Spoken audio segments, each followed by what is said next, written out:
اللهم صل وسلم وبارك عليه وعلى آله. اللهم صل على سيدنا محمد طب القلوب ودوائها وعافية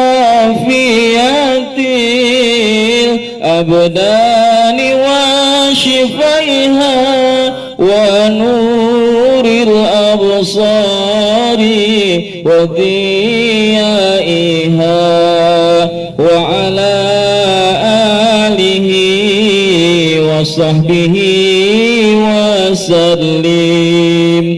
اللهم صل على سيدنا محمد طب القلوب ودوائها وعافية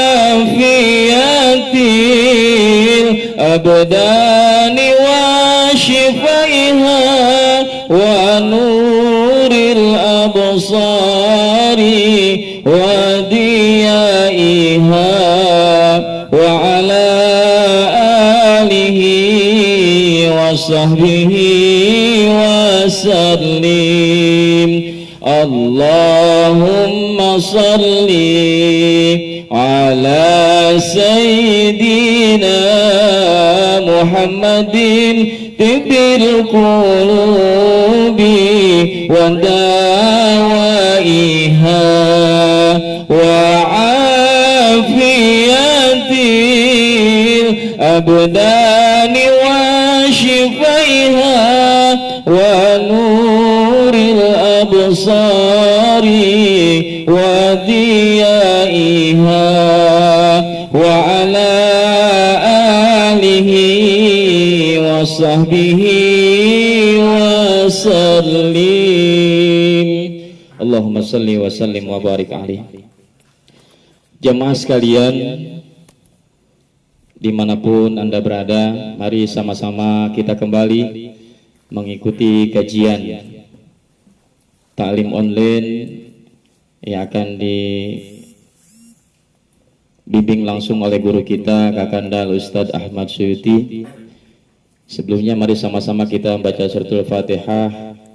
Mudah-mudahan malam hari ini kita mendapatkan ilmu yang bermanfaat, khususnya untuk guru kita senantiasa diberikan kesehatan lahir dan batin, diberikan kekuatan oleh Allah Subhanahu wa taala untuk memberikan dan menyampaikan ilmunya kepada kita sekalian, dan kita insya Allah bisa menimba dan mengambil ilmu yang bermanfaat dari beliau. Dan mudah-mudahan kita semua, keluarga kita, bangsa kita senantiasa dalam keadaan mendapatkan perlindungan dari Allah Subhanahu wa taala, dan wabah yang terjadi di negeri kita khususnya ini segera diangkat dari muka bumi oleh Allah Subhanahu wa taala. Ala hadhihi niyyah biridaillahi taala. Al-Fatihah.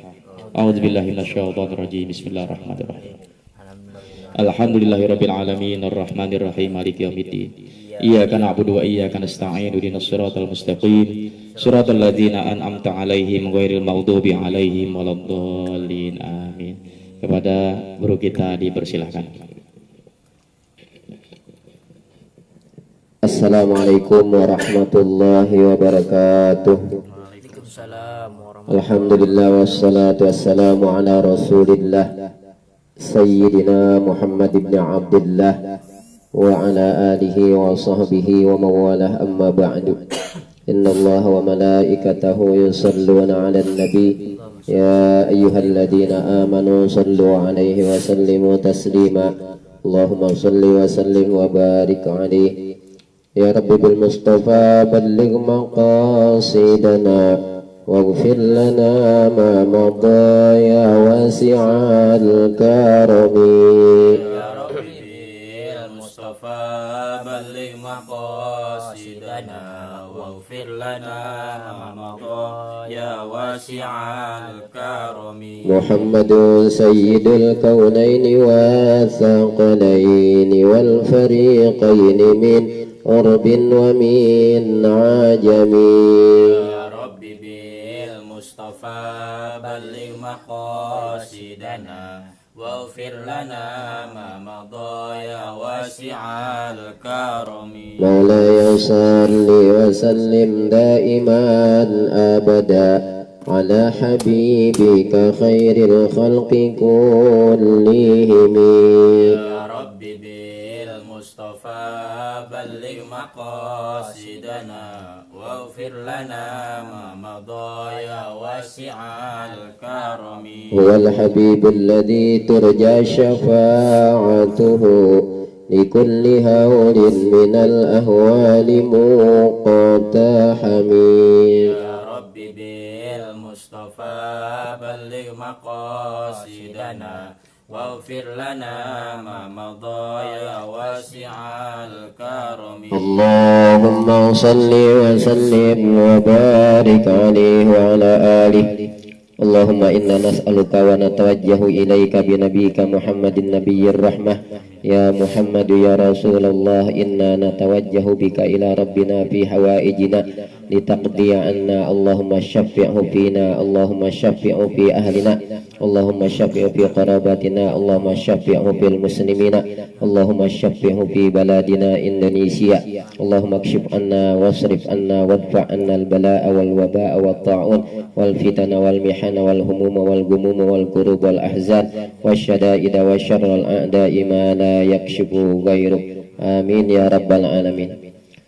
بسم الله الرحمن الرحيم سبحانك لا علم لنا إلا ما علمتنا إنك أنت العليم الحكيم اللهم علمني الكتاب والحكمة وعلمني التأويل اللهم اهدي قلبي وثبت لساني اللهم افتح علينا حكمتك وانشر علينا من خزائن رحمتك يا أرحم الراحمين اللهم نور قلوبنا بنور هدايتك كما نورت الأرض بنور شمسك أبدا أبدا برحمتك يا أرحم الراحمين اللهم ارزقنا فتحا وفهما في القرآن العظيم ونورا نهتدي به إلى الصراط المستقيم رب اشرح لي صدري ويسر لي أمري واحلل عقدة من لساني يفقه قولي قال المؤلف رحمه الله ونفعنا بعلومه آمين.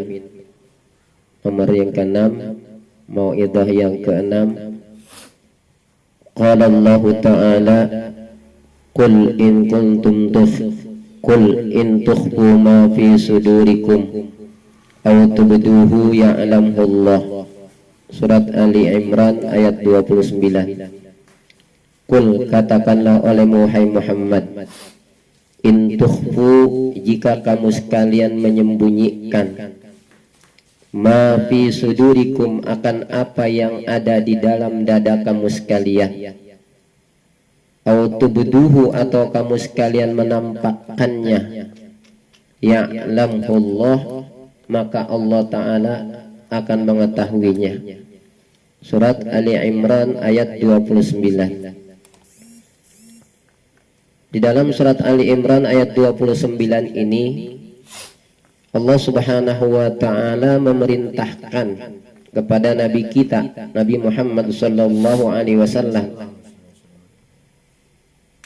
untuk mengatakan kepada umatnya bahwasanya apa saja yang kamu sekalian sembunyikan di dalam dadamu. Yang dimaksud sudur di sini, dada di sini adalah qulub, artinya hati. Kenapa? Karena hati ini kata Allah adanya di dada, gitu. Fa innaha la ta'mal absaru walakin ta'mal qulubul lati fis sudur, kan gitu ya. Fa innaha la ta'mal qulub, sesungguhnya la ta'mal la fa innaha la ta'mal absaru walakin ta'mal qulubul lati fis sudur. Fa innaha la ta'mal absar, sesungguhnya bukan mata kepala mereka yang buta, walakin ta'mal qulubul lati fis sudur, tapi yang buta itu adalah mata hati mereka yang ada di dada mereka. Jadi yang dimaksud dalam ayat ini, Qul, katakan oleh Muhammad, in tukhfu, jika kamu sekalian menyembunyikan, ma fi sudurikum, akan apa yang ada di dada kamu. Yang dimaksud apa yang ada di dada kamu, apa yang kamu sembunyikan di dalam hati kamu. Kenapa? Karena ini hati ini ada di dada nih. Tadi kata Allah, fa innaha la ta'mal absaru walakin ta'mal qulubul lati fis sudur. Nah, ini salah satu di antara yang menjadi ijtihad para ulama tentang hadis Rasulullah Sallallahu Alaihi Wasallam yang Rasulullah SAW meletakkan tangan di dalam sholat itu di atas dadanya. Tapi yang dimaksud di atas dada bukan dada di sini, tapi yang dimaksud dada yang di situ ada hati. Makanya di bawah. Jumhur ulama itu Rasulullah meletakkan kedua tangannya di atas dadanya, maksudnya apa? Di bawah dada. Yang di situ ada hati. Karena hati ini yang kata Allah tadi, fa innaha la ta'mal absaru walakin ta'mal qulubul lati fis sudur. Sesungguhnya bukan mata kepala mereka yang buta, tapi mata hati mereka yang ada di dada. Hati itu ada di dada kata Allah. Dada di mana? Di sini di bawah.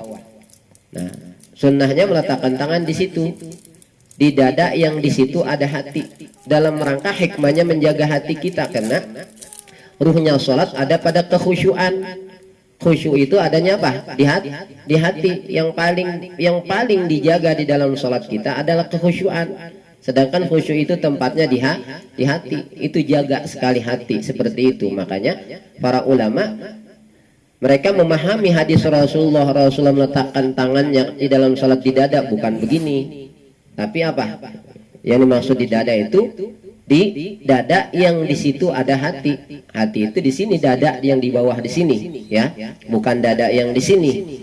Kenapa demikian? Karena itu yang paling dijaga. Yang perlu paling dijaga adalah apa? Kekhusyuan. Ruhnya sholat adalah khusyuk. Qad aflahal mu'minun alladzina hum fi sholatihim khashi'un. Waalaikumsalam. Oke, kita menyakit.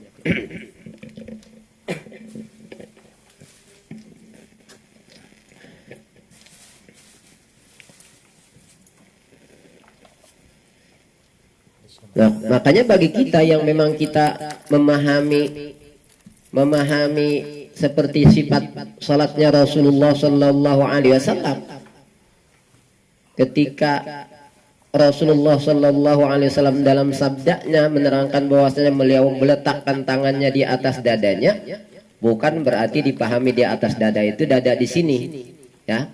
Nah, tapi yang dimaksud dengan dada tersebut adalah dada yang di situ ada apa? Ada hati. Sedangkan itu yang paling perlu dijaga adalah hati. Karena ruhnya salat adalah khusyuk. Qad aflahal mu'minun alladzina hum fi salatihim khashi'un. Nah, ini yang harus kita pahami. Itu pemahaman dari sisi para ulama seperti itu. Makanya bagi kita yang ngaji kitab fiqih, bil khusus fikih Syafi'i, ketika kita meletakkan tangan, bukan meletakkan tangan di atas dada di sini, tapi yang dimaksud di atas dada itu di dada yang di situ ada hati. Kenapa? Karena ruhnya salat adalah khusyuk. Qad aflahal mu'minun alladzina hum fi salatihim khashi'un. Sungguh beruntung orang-orang yang beriman. Orang-orang yang beriman yang bagaimana yang beruntung? Alladzina hum fi salatihim khashi'un, yaitu orang-orang yang khusyuk di dalam salatnya. Nah, sekarang tempatnya khusyuk itu di mana? Di hati. Hati itu tempatnya di mana? Kata Allah Al-Qur'an tadi, fa innaha la ta'mal absaru walakin ta'mal qulubul lati fis sudur. Kan itu ya. Fa innaha la ta'mal absar. Sesungguhnya bukan mata kepala mereka yang buta, tapi walakin ta'mal qulubul lati fis sudur. Nah, ini, tetapi yang buta itu mata hati mereka yang ada di dada. Nah, sekarang hati adanya di mana? Coba kalau kita lihat nih anatomi tubuh tuh, kalau di sekolah kan ada tuh, ya, gambar patung manusia. Apakah hati adanya di sini? Kan bukan di sini, bukan di dada sini, tapi di dada bawah sini. Makanya dalam meletakkan tangan dan merangka untuk menjaga hati tadi, kekhusyuan hati, diletakkan tangan itu, yang dimaksud dada adalah dada yang di situ ada hati. Ya, hati itu dada di sini bagian bawah sini. Nah, itu yang dipahami oleh para ulama-ulama kita. Makanya ketika kita sifat salat Rasulullah yang kita praktekkan berdasarkan kebanyakan para ulama seperti itu, meletakkan tangan itu ya di dada bawah, di bawah dada maksudnya, karena di situ ada hati. Nah itu hati yang paling perlu dijaga karena di situ di hatilah tempatnya kekhusyuan, dan khusyuk itu adalah menjadi apa? Ruhnya salat. Nah di sini yang dimaksud kul in tukhfu ma fi sudurikum, katakan olehmu wahai Muhammad, in tukhfu ma fi sudurikum, jika kamu sekalian menyembunyikan apa yang ada di dada kamu sekalian. Yang dimaksud dengan apa yang ada di dada kamu sekalian, apa yang ada di dalam hati kamu. Apa aja sih yang ada di hati? Yang pertama tentunya niat. Ya. Ikhlas atau riaknya Allah tahu tuh. Ya. Jika kamu sekalian menyembunyikan akan apa yang ada di hati kamu, kamu ikhlas ataukah riak di dalam amalmu, Allah tahu. Tuh. Benci, dendam, cinta, kan gitu ya.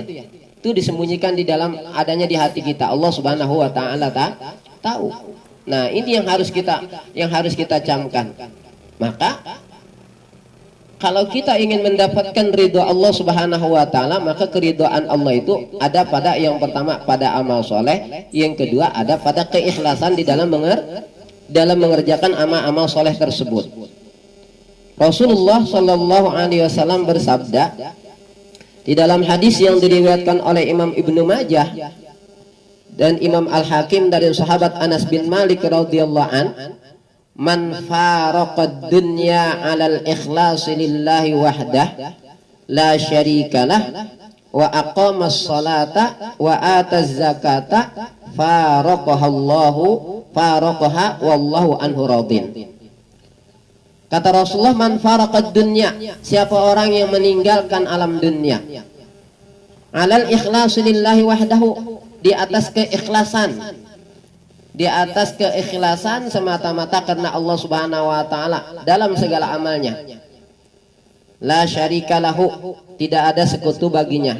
Dia tidak mempersekutukan di dalam amal-amal yang dia kerjakan. Itu. Baik mempersekutukan Allah dari sisi ibadahnya maupun mempersekutukan Allah dalam niatnya. Karena yang namanya riya itu kan disebutkan asyirkul asghar, syirik kecil.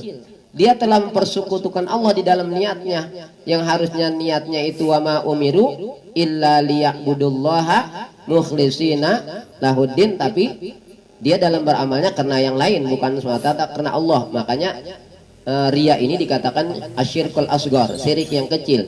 Syirik yang besarnya yaitu apa? Dia beribadah kepada selain Allah Subhanahu wa taala. Maka syaratnya kalau kita ingin mendapatkan ridho dari Allah, nih kata Rasulullah sallallahu alaihi wasallam dalam hadis yang diriwayatkan oleh Imam Ibnu Majah, Imam Al-Hakim dari sahabat Anas bin Malik, man faraqad dunya 'alal ikhlasi lillahi wahdahu la syarika lahu. Siapa orang yang meninggalkan alam dunia, dia meninggal, dia mati, alal ikhlasi lillahi wahdahu, di atas keikhlasan semata-mata karena Allah, la syarika lahu, tidak ada sekutu baginya, wa aqamas shalah, dan dia mendirikan salat, wa ataz zakata, dan dia membayar zakat, faraqaha wallahu anhu radin. Maka dia meninggalkan alam dunia, wallahu anhu radin, sedangkan Allah taala ridho kepadanya. Tuh, sebagaimana yang diterangkan oleh Allah di dalam akhir surat Al-Kahfi, faman kana yarju liqa'a rabbih falyamal amalan shaliha wala yusyrik bi ibadati rabbih ahada. Syaratnya dua nih kalau kita pengen mendapatkan keridhaan Allah. Yang pertama, falyamal amalan shaliha, kerjakan amal soleh, salatnya, puasanya, zakatnya, baca Qur'annya, zikirnya, sedekahnya dan sebagainya lah. Kemudian wala yusyrik bi ibadati rabbih ahada, tidak mempersekutukan Allah dengan sesuatu pun di dalam beribadahnya, baik mempersekutukan Allah dari sisi apa? Niat dalam ibadahnya itu, maupun mempersekutukan Allah dari dalam beribadahnya. Itu seperti itu. Syaratnya dua kalau pengen mendapatkan ridho dari Allah Subhanahu wa ta'ala. Man faraqad dunya 'alal ikhlas lillahi wahdahu la syarika lahu wa aqamas salata wa ataz zakata faraqaha wallahu anhu radin. Hadis riwayat Imam Ibnu Majah dan Imam Al-Hakim. Siapa orang yang meninggalkan alam dunia di atas keikhlasan semata-mata karena Allah Ta'ala, tidak ada sekutu baginya, dia mendirikan sholat, dia membayar zakat, maka dia meninggalkan alam dunia sedangkan Allah ridho kepadanya. Jadi syaratnya amal soleh, yang pertama mengerjakan amal soleh, yang kedua ikhlas. Tuh seperti itu. Nah, ini yang akan dipandang oleh Allah Subhanahu wa Ta'ala. Ikhlas ini merupakan rahasia daripada rahasia Allah Subhanahu wa Ta'ala yang Allah titipkan ke dalam hati hambanya. Paling rahasia ikhlas. Makanya puasa itu termasuk ibadah yang paling rahasia. As-saumuli. Karena ibadah yang paling ikhlas itu benar-benar puasa, ya. Seperti itu. Karena yang tahu dia puasa, sedang berpuasa atau tidak, hanya diri orang tersebut dengan Allah Subhanahu wa Ta'ala. Bisa saja sih kita ngaku-ngaku kita berpuasa, itu kan ya. Orang mungkin bisa apa? Bisa percaya kita lagi puasa, padahal kita sebetulnya enggak puasa. Nah, maka dari sahabat Hudzaifah ibnul Yaman radhiyallahu an, dari Nabi Muhammad sallallahu alaihi wasallam, ia berkata, sa'altu rabbi anil ikhlasi. Aku bertanya kepada Tuhanku tentang ikhlas. Faqala, lalu Allah Ta'ala menjawab. Ketika Rasulullah bertanya kepada Allah Ta'ala tentang ikhlas, apa sih itu ikhlas? Sa'altu rabbi anil ikhlasi. Aku bertanya kepada Tuhanku tentang ikhlas. Faqala, Allah Ta'ala menjawab, wa sirrun min sirri istauda'tuhu qalba man ahbabtuhu min ibadi. Kata Rasulullah, sa'altu rabbi anil ikhlas. Aku bertanya kepada Tuhanku tentang ikhlas. Apa sih itu ikhlas ya Allah? Faqala, maka Allah Ta'ala menjawab, wa sirrun min sirri. Ikhlas itu adalah salah satu rahasia di antara rahasiaku. Istauda'tuhu qalba man ahbabtuhu min ibadi. Aku titipkan ikhlas ini ke dalam hati orang yang aku cintai. Min ibadi, daripada hamba-hambaku. Tuh. Itu jadi makanya sangat sulit sekali ikhlas ini. Ya, sangat sulit sekali sifat ikhlas ini. Maka orang-orang yang memang Allah Ta'ala telah titipkan ke dalam hatinya sifat ikhlas inilah, dia akan menjadi orang-orang yang benar apa? Orang-orang yang benar-benar ikhlas. Karena sifat ikhlas ini, kata Allah Ta'ala, ketika Rasul bertanya kepada Allah Ta'ala menjawab, wa sirrun min sirri istauda'tuhu qalba man ahbabtuhu min ibadi. Ikhlas itu adalah salah satu rahasia daripada rahasiaku. Istauda'tuhu qalba man ahbabtuhu. Aku telah titipkan sifat ikhlas ini ke dalam hati orang yang aku cintai min ibadi, daripada hamba-hambaku. Nah, tentunya yang namanya ikhlas ini kaitannya dengan apa? Dengan niat. Dengan niat itu tempatnya di hati. Nah, jadi sejauh mana kesungguhan niat kita, seperti itu nanti Allah Ta'ala akan berikan pahala daripada pekerjaan kita. Sebagaimana yang dikatakan oleh sahabat Ibnu Abbas radhiyallahu anhuma. Sahabat Ibnu Abbas radhiyallahu anhuma berkata, innama yu'tar rajulu ala qadri niyatihi. Kata sahabat Ibnu Abbas, innama yu'tar rajulu, sesungguhnya akan diberikan kepada seseorang ala qadri niyatihi, di atas kadar niatnya. Itu. Innama yu'tar rajulu ala qadri niyati, sesungguhnya akan diberikan kepada seseorang ala qadri niyatihi, di atas kadar niatnya. Kalau kata yang lain sebetulnya sama juga maknanya. Innama yu'tan nasu ala qadri niyatihim. Kalau kata yang lain seperti itu, kata ulama yang lain. Kalau kata sahabat Ibnu Abbas radhiyallahu anhuma, Innama yu'tar rajulu ala qadri niyati. Sesungguhnya akan diberikan kepada seseorang ala qadri niyatihi, di atas kadar niatnya. Tuh, apa yang kita kerjakan daripada amal kebaikan, sebanyak apa pahala kita, sebagus apa pahala yang akan Allah berikan kepada kita dari amal kita, ini berdasarkan kadar niatnya. Kalau niatnya benar-benar bagus, maka pahalanya bagus. Gitu, ya. Seperti itu. Jadi keikhlasannya juga nanti tentunya akan bertingkat-tingkat tuh. Keikhlasan para nabi tentunya beda dengan ikhlasnya kita, kan seperti itu.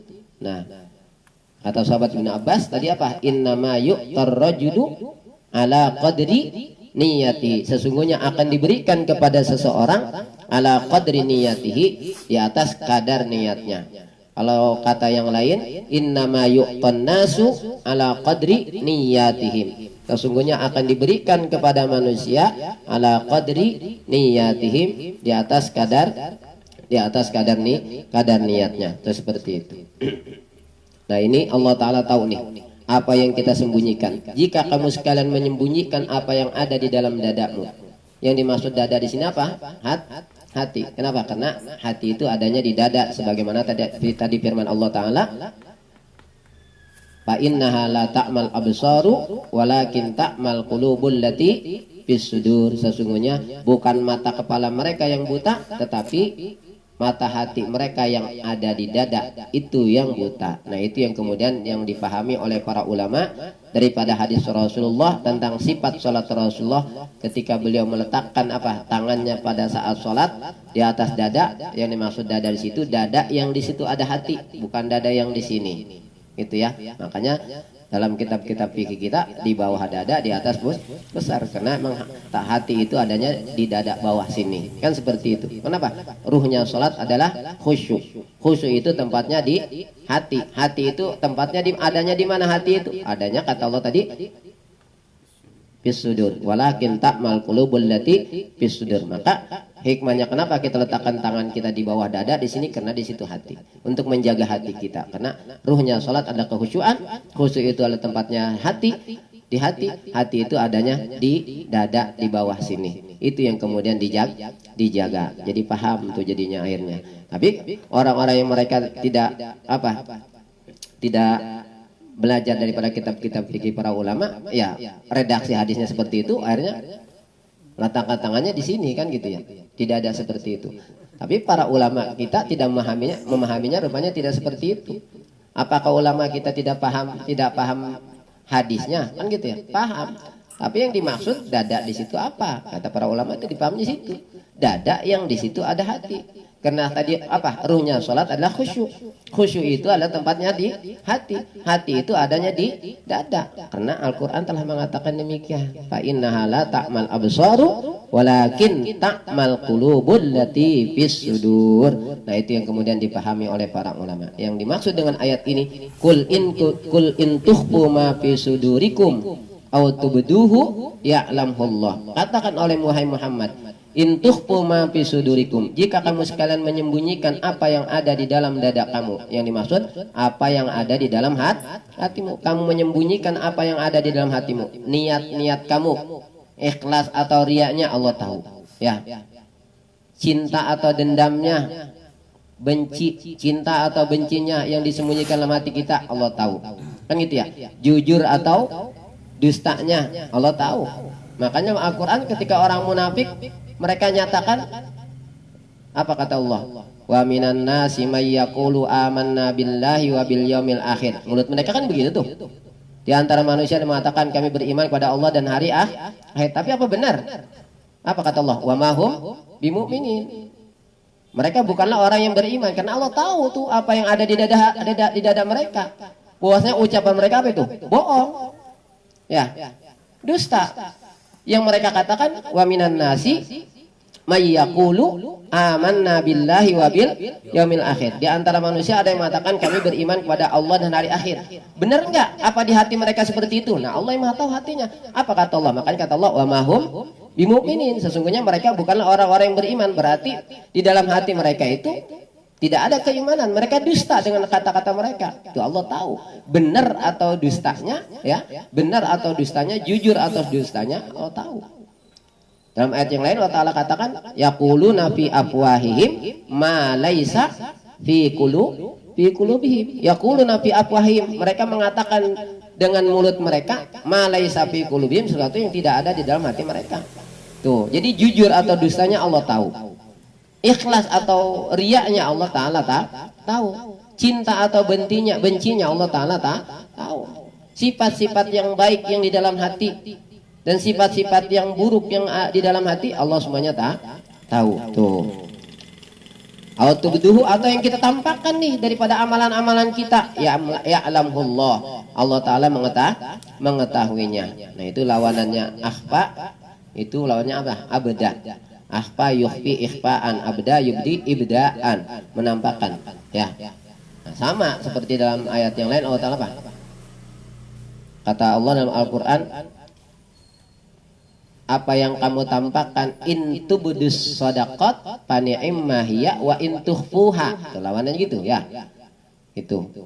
Abda yubdi, menampakkan. Kalau akhfa yukhfi, menyembunyikan. Kalau ini kan kul in tukhfu aw tubduhu, kan gitu ya. Nah, lawanan apa? Lawanan akhfa yukhfi kan menyembunyikan, akhfa yukhfi. Abda yubdi, menampakkan.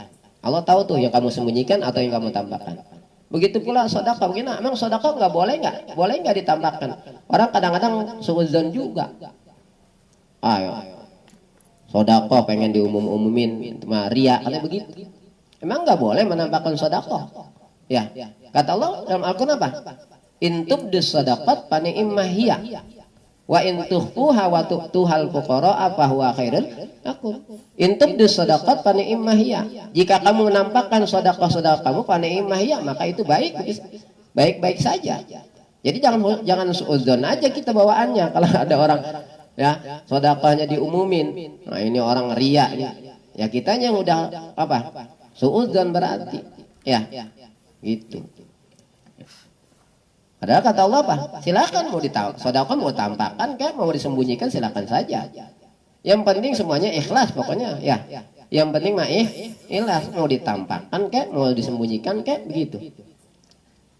In tubdus shadaqati fa ni'ma hiya wa in tukhfuha wa tu'tuhal fuqara fa huwa khairul lakum. Jika kamu menampakkan sedekah kamu, fa ni'ma hiya, maka itu baik. Itu.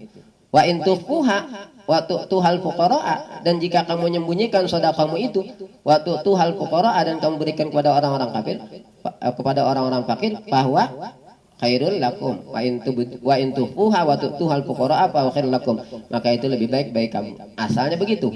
Sedekah secara sembunyi lebih baik daripada sedekah secara terang-terangan. Asalnya secara lebih baik. Itu cuma masalah lebih baik gitu ya. Lebih baik sedekah secara sembunyi-sembunyi. Ya, itu. Daripada sedekah terang-terangan. Tapi bisa jadi sedekah yang secara terang-terangan itu kalau niatnya itu beberapa niat kebaikan yang dia sertakan. Ya, kan tadi dalam kata sahabat Ibnu Abbas, yu'tar rajulu innama yu'tar rajulu ala qadri niyatihi. Sesungguhnya akan diberikan kepada seseorang ala qadri niyatihi, di atas kadar niatnya. Seperti sedekah. Asalnya sedekah sembunyi-sembunyi itu lebih baik daripada sedekah secara sembunyi-sembunyi, itu lebih baik daripada sedekah dengan terang-terangan. Tapi kemudian bisa jadi sedekah secara terang-terangan itu kemudian bisa mengungguli juga. Kenapa? Dia bisa terkatrol, nilai sedekah secara terang-terangan itu bisa terkatrol dengan beberapa niat baik. Dia menampakkan sedekah dengan niat tujuan dia apa? Memotivasi orang lain. Kan itu ya, memotivasi orang lain agar apa? Dia juga bersedekah. Akhirnya dia dapat pahala daripada apa? Mandalla ala khairin kafailihi. Dia dapat pahala dari situ. Nah, niat bersedekah supaya apa? Orang-orang yang lain yang punya harta ini bisa apa? Mereka bisa diingatkan agar mereka juga bisa sedekah seperti saya, gitu kan? Terus seperti itu.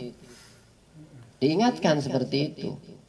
Dicontohkan. Itu kan akhirnya terkatrol, dia dapat nilai pahala dari situ. Jadi ada tambahan, ada nilai katrol. Dari katrolan-katrolan itu yang kemudian bisa apa? Bisa nilainya jadi nambah. Tuh, seperti makanya kalau beramal disertai niat-niat yang lain juga banyak. Seperti itu. Kita hadir di majlis talim. Satu dapat pahala hadir majlis talim. Niat supaya kita bisa silaturahim dengan saudara kita. Ada dapat pahala lagi. Jadi innama yu'tar rajulu ala qadri niyatihi, kata sahabat Ibnu Abbas, sesungguhnya akan diberikan kepada seseorang ala qadri niyatihi, di atas kadar niatnya. Nah, maka ketika asalnya sedekah sembunyi-sembunyi itu lebih baik, tadi itu bedus sedekah pani immahya, jika kamu nampakkan sedekah kamu maka itu baik saja. Nah, di sini jangan sampai kita husnudzon ketika suudzon, jangan kita berburuk sangka kalau ada orang sedekah kemudian diumumkan sedekahnya kita udah buruk sangka orang ini ria, itu pengen dipuji-puji. Tuh, emang kita tahu urusan hati orang kan gitu, seperti itu. Nggak tahu kan masalah ikhlasnya. Orang bisa aja ngomong saya mah ikhlas, padahal hatinya ria. Saya mah ikhlas, tapi cuma hatinya ria, seperti itu. Nah, wa in tuhfuha wa tu'tuhal fuqara fa huwa khairul lakum. Jika kamu menyembunyikannya dan kamu berikan kepada fakir miskin, maka fa huwa khairul lakum, maka itu lebih baik. Itu cuma lebih baik. Tapi kemudian tadi bisa saja sedekah dengan secara terang-terangan ditampakkan ini bisa kemudian nilainya besar dengan dikatrol dengan beberapa niat yang baik. Seperti tadi dia ingin memberikan contoh kepada orang lain agar orang lain juga bersedekah. Dia ingin menyadarkan orang-orang yang mereka punya harta, apalagi mereka berkewajiban mengeluarkan zakat, supaya mereka disadarkan dengan sedekah yang dia tampakkan akan kewajibannya berzakat, kan dapat pahala lagi seperti itu. Nah, banyak pahalanya. Sekarang kita masuk kepada yang mau'idhah yang ketujuh. Wa qala an-nabiy sallallahu alaihi wasallam, dan telah bersabda oleh Nabi Muhammad sallallahu alaihi wasallam, inna bil madinati la rijalan masirtum masiran wala qata'tum wadiyan illa kanu ma'akum habasahumul maradu wa fi riwayatin illa syarikukum fil ajri, rawahu Muslim an Jabir bin Abdullah. Kata Rasulullah, inna bil madinati, sesungguhnya di Madinah, lari jalan, itu ada beberapa orang. Sesungguhnya di Madinah itu ada beberapa orang, masirtum masiran, yang kamu tidak menempuh masiran, suatu perjalanan. Masirtum masiran, yang kamu tidak menempuh suatu perjalanan. Wal jumlatu ba'dan nakirati, jadi sifat ya. Nah, jumlah masirtum yang jatuh setelah isim nakilah rijalan itu menjadi sifat. Sesungguhnya di Madinah lari jalan itu ada beberapa orang, masirtum masiran, yang kamu tidak menempuh suatu perjalanan. Wala qata'tum wadiyan, dan kamu tidak melewati suatu lembah. Illa kanu ma'akum, melainkan mereka itu bersama kamu. Badannya mereka di Madinah, tapi dari sisi pahala mereka bersama kamu. Seperti itu.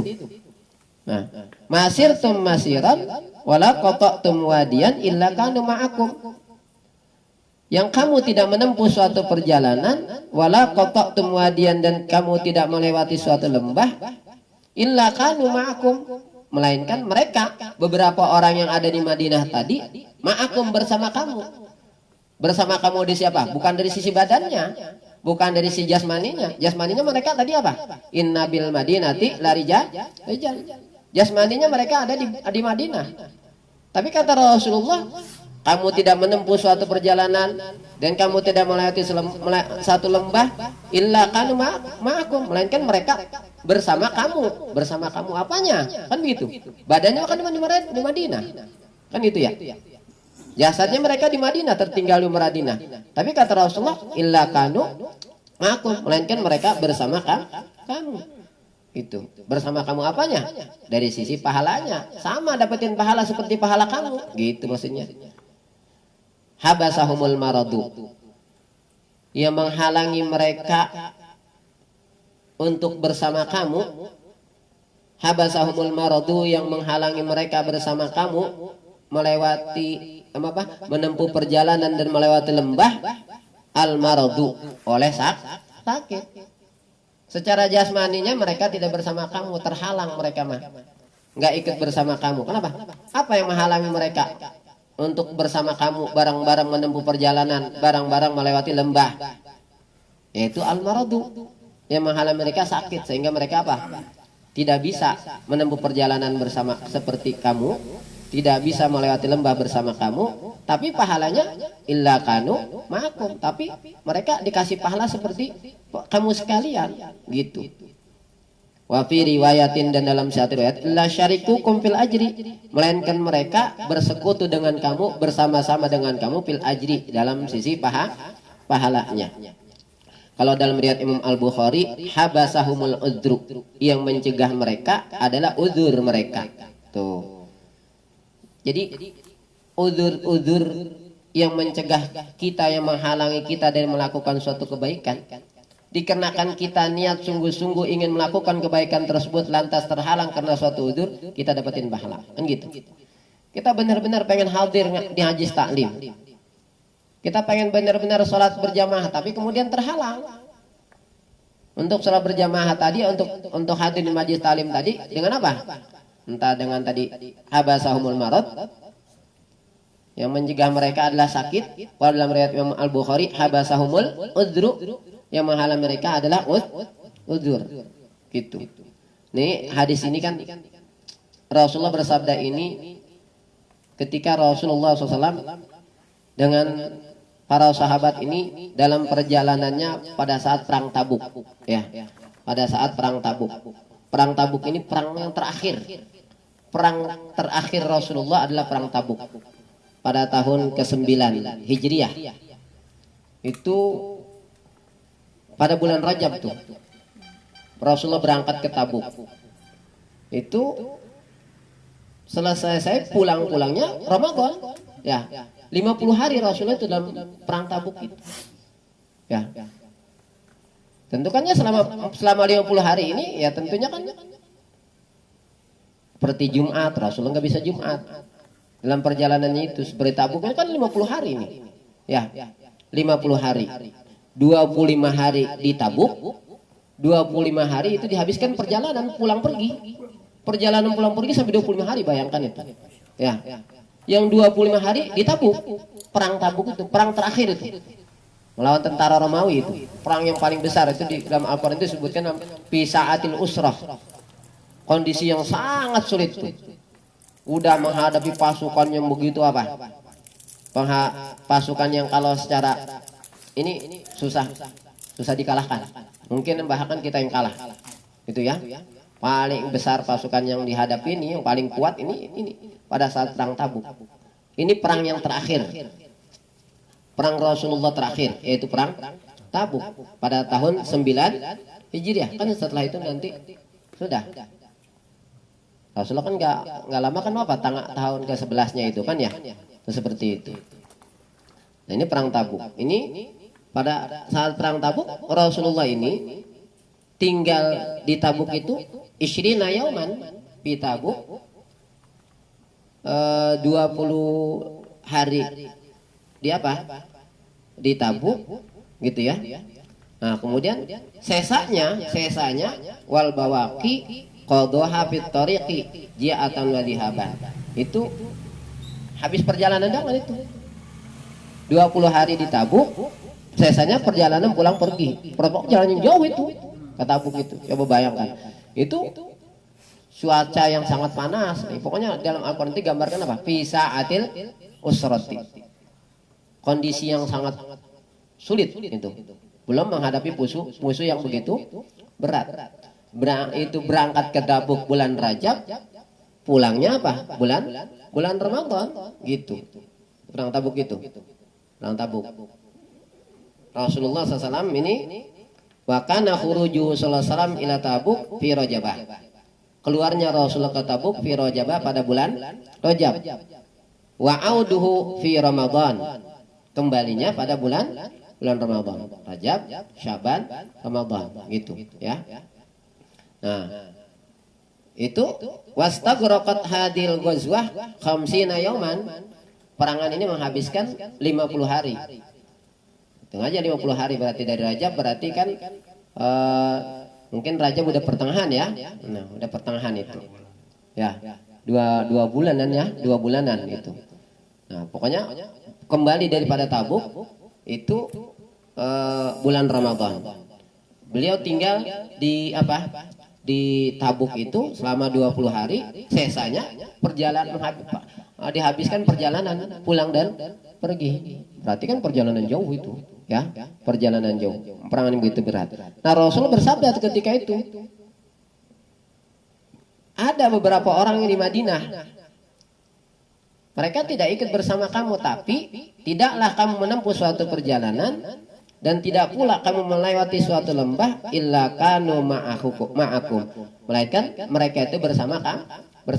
Bersama kamu apanya? Bersama-sama menempuh perjalanan, bersama-sama melewati lembah. Tidak, secara jasmaninya mereka tadi apa? Nah, inna bil madinati lari jalan. Secara jasmaninya mereka di Madinah itu tertinggal. Tapi dari sisi pahalanya apa? Illa kanu ma'akum, bersama kamu. Kok bisa mendapatkan seperti itu? Padahal mereka nggak ikut. Nah, habasahumul maradu. Yang menghalangi mereka itu adalah sakit. Tuh. Kalau niat mereka sudah kuat, betul, pengen mereka bisa ikut perang. Kalau saya nggak sakit, saya ikut apa? Saya bisa ikut perang bersama mereka, gitu ya, bersama Rasulullah. Tapi terhalang oleh sakitnya sehingga mereka tidak bisa ikut berangkat ke perang. Dikasih pahala seperti itu. Kalau dalam riwayat Imam Al-Bukhari, habasahumul udru. Yang menghalangi mereka adalah udur. Nah, di sini pentingnya niat, tuh seperti itu. Dan dalam suatu ibadah ya yang kita kerjakan hendaknya kita juga sertakan beberapa niat yang baik. Seperti tadi kita hadir di majlis taklim atau kita datang ke masjid, selain kita niat untuk sholat berjamaah, kita niat di situ bisa apa? Untuk kita bisa bersilaturahim ya. Ke masjid saya selain sholat berjamaah, saya juga sekaligus bisa taklim. Udah 2 pahala dapat di situ. Ya. Penyakannya itu kata sahabat Ibn Abbas tadi apa? Innama yu'tar rajulu ala qadri niyati. Sesungguhnya akan diberikan kepada seseorang ala qadri niyatihi, di atas kadar niatnya. Kalau dari perkataan yang lainnya, innama yu'tan nasu ala qadri niyatihim. Sesungguhnya akan diberikan kepada manusia ala qadri niyatihim, di atas kadar niat mereka begitu. Mudah-mudahan apa yang kita pelajari bermanfaat. Wallahu a'lamu bishawab. Bismillahirrahmanirrahim. Alhamdulillahirabbil alamin hamdan yuwafi ni'amahu wa yukafi mazidah. Ya Rabbana lakal hamdul karim azim sultanik Allahumma shalli ala sayyidina Muhammad wa ala ali sayyidina Muhammad. Allahumma fir lana dhunubana wa li walidina wa liman syayikhina wa li ikhwanina wa liman lahu haqqun alaina wa liman ahsana ilaina wa li jami'il muslimina wal muslimat wal ahya wal amat. Allahumma lakal hamdu wa minkal farju lakal mushtaka wa antal musta'an wa la haula wa la quwwata illa billahil aliyyil azim. Allahumma inna nas'aluka man nafi'a wa amalan mutaqabbala wa rizqan halalan thayyiban mubarakan wasi'an wa shifaa'an min kulli da' wa shifaa'an min kulli da' bi rahmatika rahmina wa faqihna wa faqihna fid din. Allahumma anfa'na bima 'allamtana wa 'allimna ma yanfa'una wa 'allimna ma jahilna wa dzakirna ma nasina. Rabbana hab lana min azwajina wa dhurriyyatina qurrata a'yun wattaqina wa rabbana atina fid dunya hasanah fil akhirati hasanah wa qina adzabannar. Rabbana taqabbal minna innaka antas samiul 'alim wa tub 'alaina innaka antat tawwabur rahim. Wa sallallahu alaihi Muhammadin wa alhamdulillahi rabbil alamin.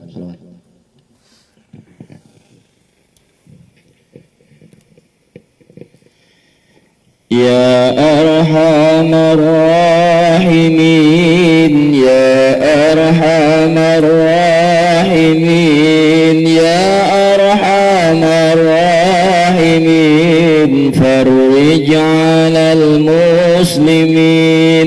Ya Arhamar Rahimin, Ya Arhamar Rahimin, Ya Arhamar Rahimin, farij 'alal muslimin.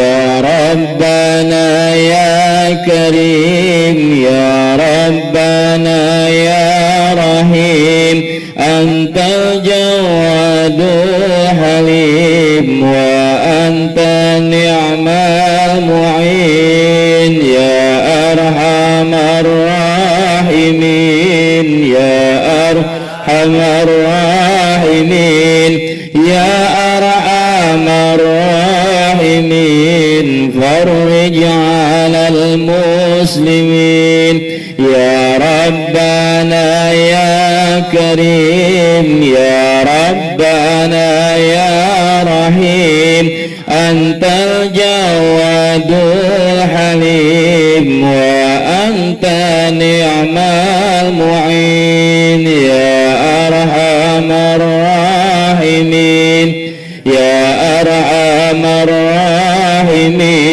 يا أرحم الراحمين فرج على المسلمين يا ربنا يا كريم يا ربنا يا رحيم أنت الجواد الحليم وأنت نعم المعين يا أرحم الراحمين يا أرحم الراحمين يا أرحم الراحمين فرج على المسلمين اللهم صل وسلم وبارك عليه. Alhamdulillahirabbil alamin. Kita telah menyelesaikan taklim pada Ramadan malam yang ke-9 ini. Mudah-mudahan ilmu yang telah disampaikan oleh guru kita dapat kita ambil dan dapat kita amalkan dalam kehidupan sehari-hari, dan senantiasa kita bisa memperbaharui niat kita. Apa yang kita lakukan, baik amaliyah yang bersifat duniawi maupun ukhrawi, senantiasa kita niatkan semata-mata karena Allah Subhanahu wa taala.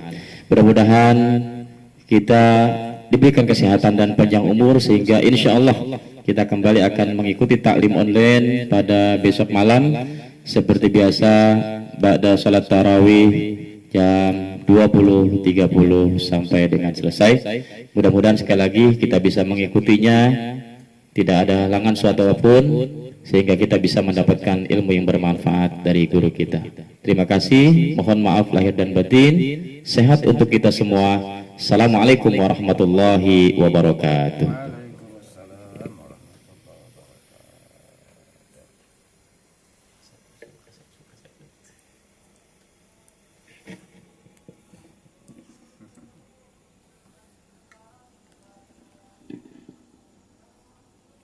Syaramatan zibat, iya, eneng-enengan. Syaramatan zibat. Kan biasa di pesantren kan Fatus Somad.